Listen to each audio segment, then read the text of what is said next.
from town to town with a horse trailer dragging behind. Just a cowboy lost in a modern world. I feel like I'm losing my mind. Not a day goes by, don't think about how my life used to be. Now I'm out of my prime and I'm losing time, and nobody's calling for me.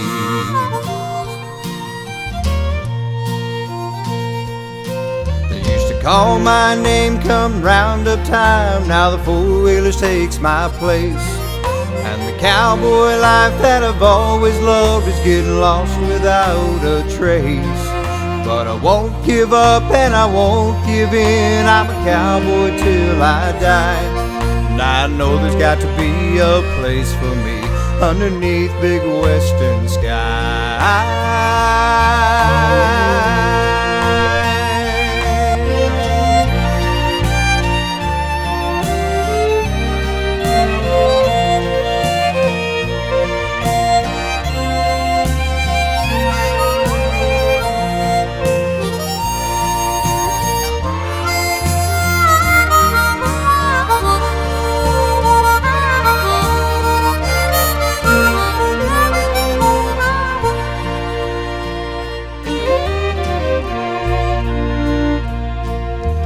Headed out west, gonna do my best to leave the civilized world behind.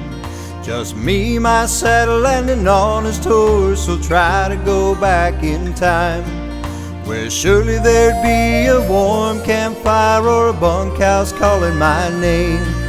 But tonight I'll sleep in my pickup truck, 'cause I'm still not playing their game.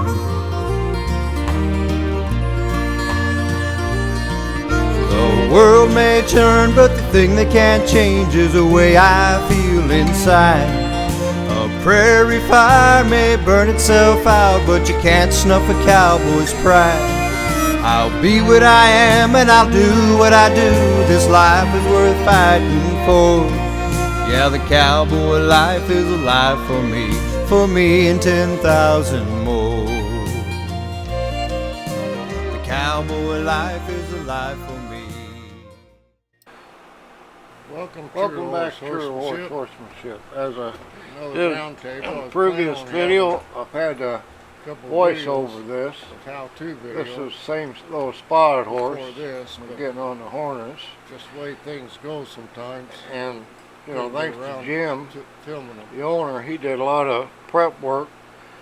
That saved me time on my end. He took a lot of ropes like I did in past videos with behind the hocks on the feet and such things as that, and which helped this horse get used to the harness and where it hangs.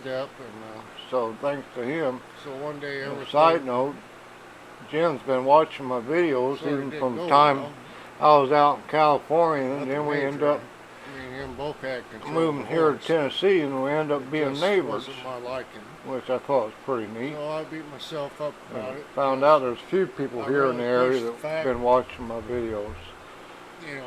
Like I said, my process on this, first I ground drove the horse one day, and she did pretty good, because remember I did all the saddle work, which helps in here too. I looked at her and said, so my driving alliance is connected, as we say, to the feet. True horse. I said I already did. And I mean, I'll admit I'm wrong. And of course, got to stop in the back on it. You know, that's the problem when you're training horses for. Get a horse right here. I'm just asking to take off a little step forward, and then we stop. You know, he's straight. Because sometimes when you're working a horse on the harness, that first step off slide will be the scariest. And when we make the turn, they feel the lines on them back step, and their hocks. And here, you know, she's doing real good. But like I said, Jim's got to take credit for that, because he did that, which makes this job easier. Some people like putting weight on it, and first off, I don't like. All I want her to do is pull the skid. Sometimes I'll take a short log and hook them to that. But with this mare, I knew I could go right to the skid, and that's what we did. So he went for it. So we're just, you know, with teamwork, and think safety's first. You know, Safety's I was able to first. get But this horse hay being for on our the head. harness, You know, this we is all her third day make mistakes. And under sometimes we do harness. things that, You know, I don't want her to get in trouble, you know, at the because time, if she just does, she's not liable set not want right. to pull. Like I said, I'm So able I'm to not look at doing the myself weight. and And the only say, problem I well, was having with you messed Jim, up, fella, so you better go you back. know, he's So holding a I little did. bit too tight. He's The not horse- keeping her straight. You know, she didn't You know, I want to keep pay this for horse nothing. straight. It's It's not as like if you're saddle starting horse. on cruel to her. And that's Just like make her a little why bit more relaxed. with her when I was riding her, I didn't use my spurs because I didn't want to get her more, reacting you know, my theory, to if that training's kind of boring, pressure you're since doing she's the going to be right in thing. harness. So I try to keep it down to boring as much as I possibly can. And this is where that one And, step at a time really so, counts. You know, coming videos, I'll be videoing. And with showing me and what Jim I both look have a like hold too, of her, because we I'm can keep used her to going straight, and we pretty well the cart, because she pulled up. keep her under skid control. fine. And that's what Jim, he couldn't understand. And I could timing, pull the skid timing fine, but is very on the important cart. here because it's a different story. a lot of Well, people, if they're car trying is a this, different what they story. do, they I react mean, you got the shaft way sitting on before- the side and everything way else. after the horse reacts. You know, with her, she Yeah. pulled well. She didn't mind pulling. You don't want the that. car. It's just when you make a turn, she felt that shaft. And I knew what You to want do. that I horse should've to done it react. beforehand, but like I said, I screwed up. And, you know, but luckily enough, instead of being like some people say, I'm going to be right, the heck with this horse. No, I admitted I was wrong right off so I could fix it. And I did. And so, you know, have next couple videos, I'll get back in the saddle with her, and it'll be the first time I'll be in the saddle with her since the last video I filmed of her. And now this next one will be getting her moving out. And even though she's gaited, I'm still not going to work on her gait. You know, that's one thing I've seen, because I've been around the gaited horses world. And they're so caught up in the horse's gait, they leave out all the fundamentals. I mean, horses a lot of them don't stop well, they don't back up, and this and that. And it's changed a little bit through the years, but still it isn't where it should be. You know, I don't care if you're riding a gaited horse or a stock horse or warm blood or whatever. You should have the foundation built in there. And number one, get them soft to the bit and all that stuff. I mean, that's one thing that saved us when I put her to the cart, to the buggy. She was soft to the bit, so we had control of her all the time. So you get your fundamentals done and everything, and then you worry about your gait. Because chances are, once you get the horse relaxed and up on that bridle softly, their gait would be better anyhow. So, you know, so I was just reminded, take one step at a time, be true to the horse. And that's one thing.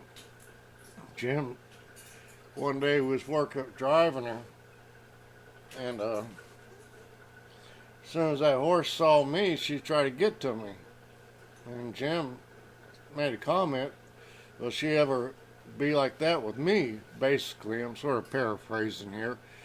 I said, well, if you don't get her in trouble and she knows you'll keep her safe, it'll be all right. I mean, she'll get there.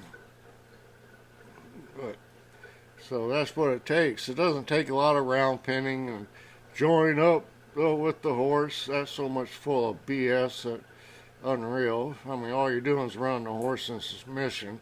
It's not joining up. Well, in some ways, I guess it is, because the horse is so damn tired that I said, well, best off to do is stand here next to the human. But it's not standing there because you just ran the tar out of it. It's tired. So it knows it to rest there. You know, I'd rather have a horse wanting to do something And does that mean I ever run horses around the round pen? Sure I do. To get them used to the saddle, or if I got an aggressive horse, I'll do it.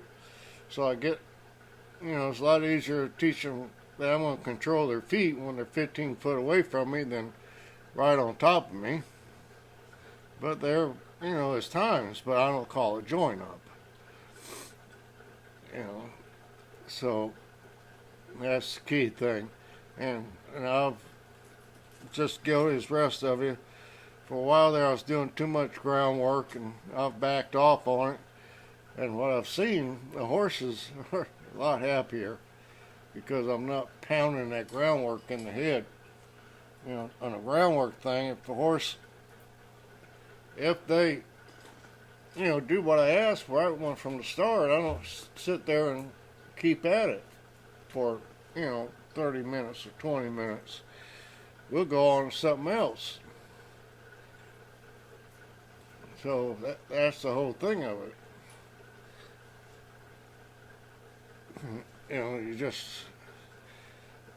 They're like us.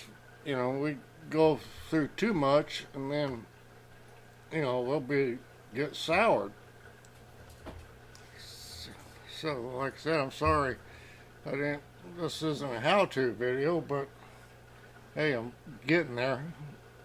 I mean, even these are helpful if you listen to what I say. Of course, most people, they hem-hold, haw, and this and that. But, but there is, and I'm not God. There's a lot of horse trainers out there. I just shake my head because they think they're God. No, I'm just a guy who deals horses and love horses and been at it for a while. And I do know what works and what doesn't work. But, they are a creature at times. They can sometimes make you upset, but a lot of times they calm you down. And so, I enjoy working with them. At this point in my life, it seems like, like everybody else, we're all struggling, and it sort of takes the fun out of it because I got to think about feeding them and everything else, but it's the nature of the beast. So I promise on my YouTube videos I keep politics out, and I will. Now on my Rumble channel, that's a different story. I'll look at things in my perspective as somebody deals with animals and everything. So it's just something different. So, as always, I'm going to keep it short. As I always say, be true to the horse, they'll be true to you. First and foremost, be true to yourself. God bless and take care.